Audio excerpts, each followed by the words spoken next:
why it's essential to boss it up when you are attending online video sessions. Hello, and thanks for joining me wherever you may be connecting from in the world. Do feel free to say hello and to comment below. If you're joining for the very first time or a return viewer, hit that notification button or subscribe button to be kept up to date with my videos. As again, I appreciate you for being here. Why it's essential to boss it up, level it up in 2020 going forward. I actually had to Google the word boss it up, and boss it up basically, long story short, just means turn up as your best version and make a 10x or 100% effort, just like you would do in person. It does matter in terms of how you show up. What I'm sharing with you is based on experiences that I've had through recruitment in paid employment in the past, and then recently as well, I've been assisting in a voluntary capacity to recruit self-employed independent contractors.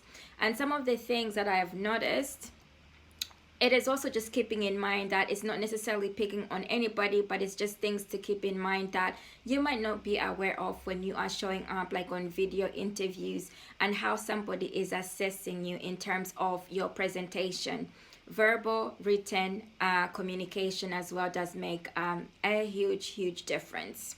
One of the things that I wrote down: actions speak louder than words.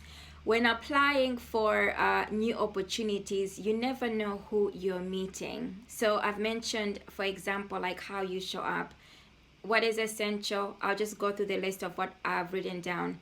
So just in terms of your core values and how you're presenting yourself as a person, that is something that the person who is interviewing you is also going to be monitoring. So core values, I mean by how you turn up in terms of commitment, timekeeping, how you're presenting yourself in terms of your personal beliefs, and also it could be something like attitude as well. When you're talking to that person, are you approaching them like you would do friends, or are you approaching them as a professional? Those are also values, because the values will also form part of like the office culture. Then whether your words match your actions and presentation format. When you say you're going to be on time, are you actually showing up on time? When you say you will produce written communication or information documents that are needed for the recruitment processes, are you presenting those on time? Then the effort you make in terms of dress attire as well. Remember that also does matter, as it would offline. So always think about, what is your best version? How would you as a person show up when you visualize going for an opportunity, regardless of what it is, whether it's just a side hustle or something that you found that is very important to you that you want to apply for?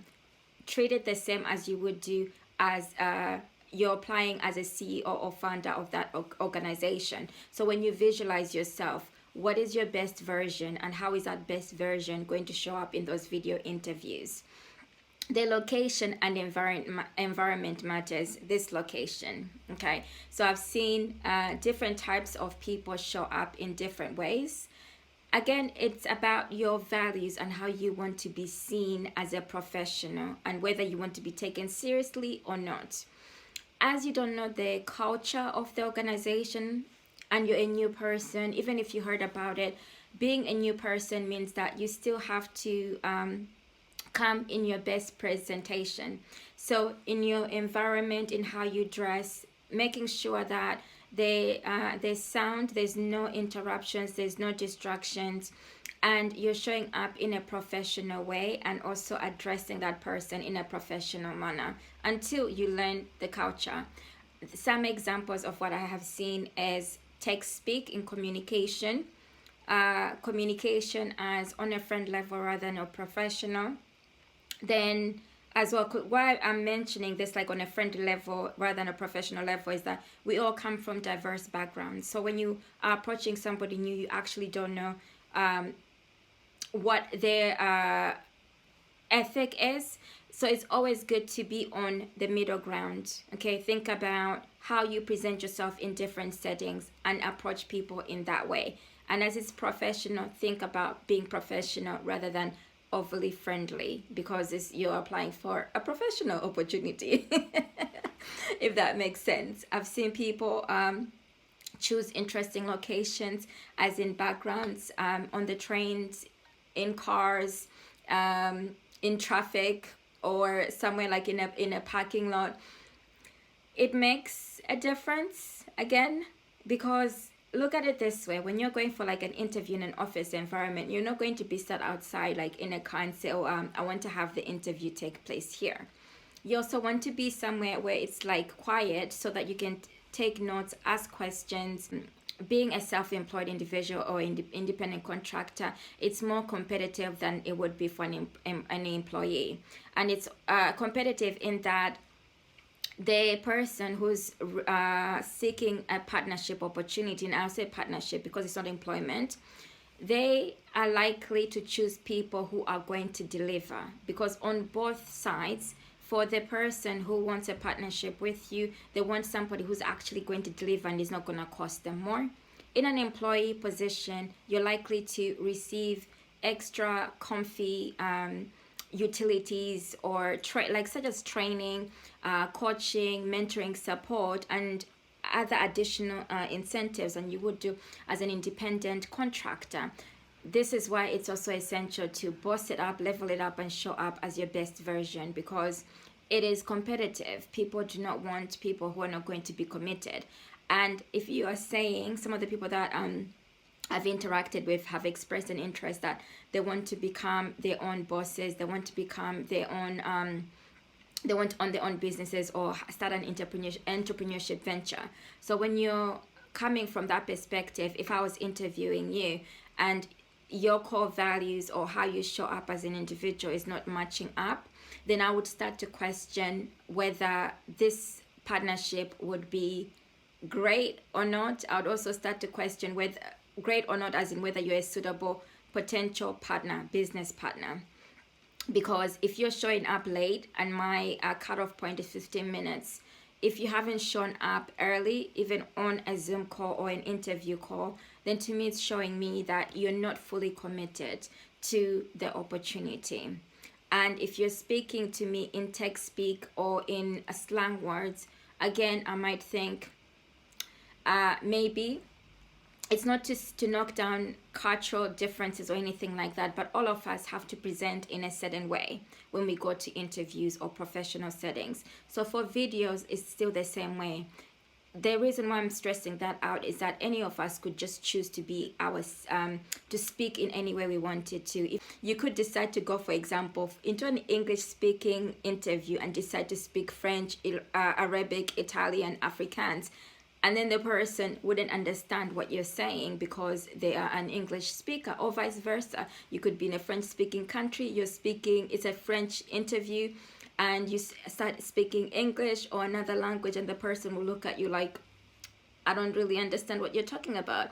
The same is equivalent to slang as you would talk to friends. It may not boil down well in an interview session because people would not understand it, okay? I hope this is all making sense. The person who's interviewing you, you never know what opportunity they could offer you. They could offer you a management or director position, or you could be their partner. Because if you're saying in the beginning that you're interested in becoming an entrepreneur or you want to own your own business, then it's also about considering that when you are applying for opportunities, regardless of what that opportunity is, you also have to show that what you're applying for, it equates to how you present yourself and show up as a person. So if you're not showing up as your best version, or if you're not displaying those characteristics, that person might just cross you out and think, no, you're not suited for the opportunities that they had in mind. And what else am I trying to... I think that's it, basically. What I want to know is your own personal experience of video interviews. I know for a lot of people, it's something that's new. I started going on to like video interviews and sessions in 2016, and I've been doing this for quite a while. It's going to be the new version of like working for most people. And it may be things that haven't crossed your mind as to what you need to do when you show up for online video interviews. So if anything that I've said has resonated with you, do leave a comment below, or if you've got any specific questions about any areas that you need to clarify, do let me know as well. So this is take 3 because my sound volume wasn't working great. That's another thing to check if the sound is working great. My system, my laptop is just not functioning for me. So I've left you another golden nugget. Test systems before you join video interviews. And where my sound wasn't working was a live video session that I recorded on YouTube. So this is a replacement video. Bye for me for now. Until next time. Say to me now, I wanna wake up with you.